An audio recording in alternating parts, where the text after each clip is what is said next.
पत्रकार चंचल कुमार के इस पेज में। और आज हम मिलने आए हैं, हमारे साथ बैठे हुए हैं प्रतिनिधि हैं और इनकी जो प्रतिक्रिया है, जिस तरह से निर्वाचन आयोग के द्वारा ठीक चुनाव से पहले जो एक कहा जाए कि ओवरलैप कर दिया गया आदेश को कि यदि आप निर्वाचन में वोट गिराना चाहते हैं, वोटर लिस्ट में नाम होगा तो आपको जो है कागजात होने चाहिए। जो 14 तरह के जो कागजात हैं, खासकर उसमें जो आधार कार्ड को मैंडेटरी नहीं किया गया, जहां पर बिना आधार कार्ड का अकाउंट नहीं खुलता है। विभिन्न लाभान्वित होने के लिए आधार कार्ड को बहुत ही महत्वपूर्ण माना जाता है, तो वहीं पर जो है आधार कार्ड को बिल्कुल नेग्लेक्ट करके अन्य दस्तावेजों को, तो ये कहाँ तक सही है। हमारे साथ बैठे हुए हैं पार्षद हैं वार्ड 2 के और महादलित समुदाय से आते हैं, तो किस तरह इनके समाज में जो परेशानियां आ सकती है उनको लेकर, जो दस्तावेजों को लेकर जो सरकार की नीति है, वो क्या लगता है शंकर जी की, क्या लग रहा है आपको कि समाज का बड़ा वर्ग को कहाँ तक क्षति पहुंचने जा रही है? देखिए, सबसे पहले सभी महान जनताओं को मेरा प्रणाम।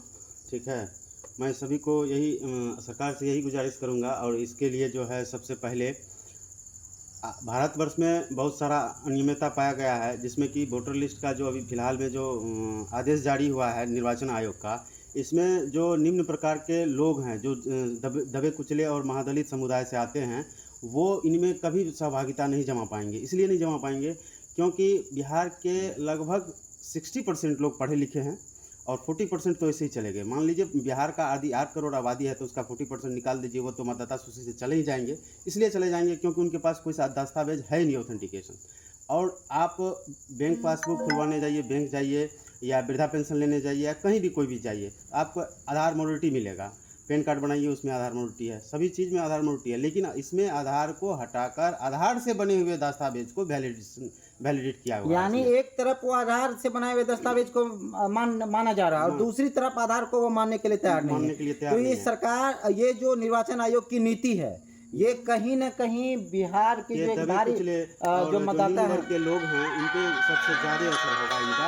और मैं इलेक्शन कमीशन से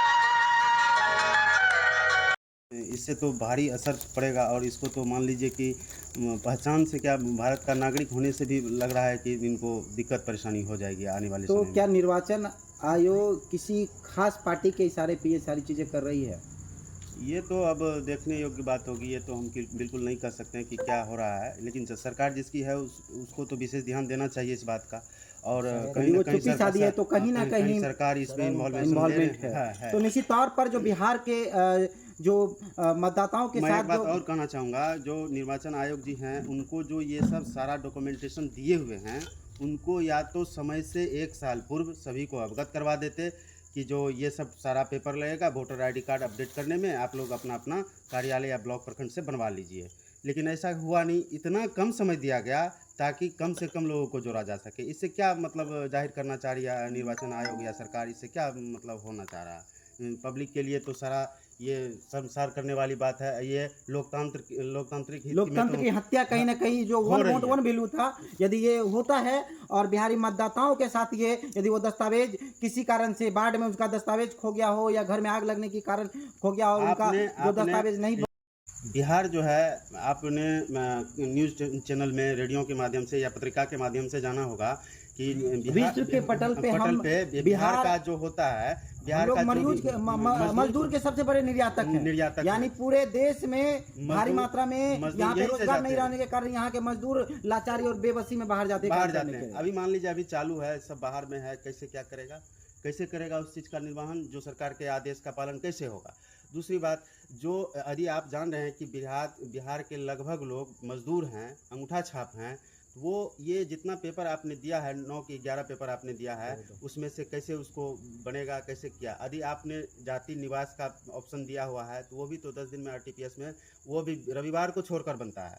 आपने 9 दिन का समय दिया, 1 तारीख से लेकर 9 तारीख तक आपने अभियान चलाया है। कहीं ना कहीं लग रहा है कि लोकतंत्र की हत्या है। जिस तरीके से मताधिकार का प्रयोग, वन वोट वन वैल्यू को मिटाने की कोशिश है, लोकतंत्र की हत्या की जा रही है, संवैधानिक अधिकारों को मिटाने की कोशिश की जा रही है। बिल्कुल बिल्कुल, ये तो हो ही रहा है और सब मानस देख ही रहे हैं। 9 तारीख को जो मतलब विश्व विद्यार्थी परिषद संघ का जो स्थापना दिवस है, उस दिन हमारे सांसद महोदय पप्पू यादव जी उस दिन जो है अपना धरना प्रदर्शन एक बिहार को बंद करने का ऐलान किए हैं। हम जो चीज़ें हैं हम फिर मिलेंगे नेक्स्ट जो वक्ता के साथ। फिलहाल आपकी क्या प्रतिक्रिया है जिस तरह से वन वोट वन वैल्यू को मिटाने की जो एक नाकाम कोशिश कर रहे हैं, संवैधानिक अधिकार को मिटाने की कोशिश कर रहे हैं, इस पर आपकी क्या प्रतिक्रिया आप जरूर कमेंट बॉक्स में दें। तब तक के लिए दीजिए हमें इजाजत, बने रहे हमारे साथ। जय हिंद।